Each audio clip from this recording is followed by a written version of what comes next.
We're continuing our conversation after we recorded, and I want to talk a little bit about an additional collaboration that's kind of outside what we talked about on the show, but a really interesting collaboration, which is between the District Attorney's Office and SafeNest, where we're also working on having advocates in the District Attorney's Office. Steve, can you explain how that's working? Sure. What's an incredible aid to our victims is to have two SafeNest volunteers housed right in the DA's office. So they're right there, they're able to go to court, they're able to accompany victims to the courtrooms, they're able to have that immediate interaction with our victims right there in the DA's office, right there in the courthouse. It's an incredible assistance to our victims.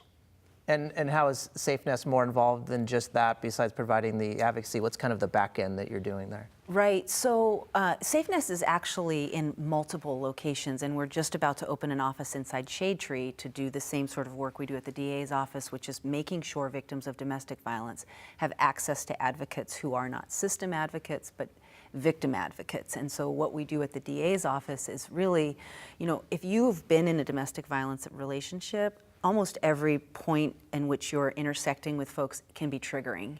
And so what our advocates do is really, we just talk, and we talk about safety planning, we talk about goals.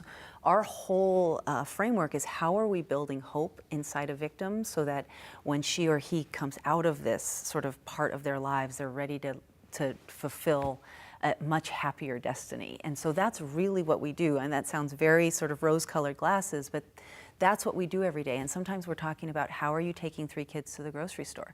Sometimes we're talking about, okay, the abuser has moved back into the home. How are you going to be safe if violence happens again? And has he truly or she truly changed?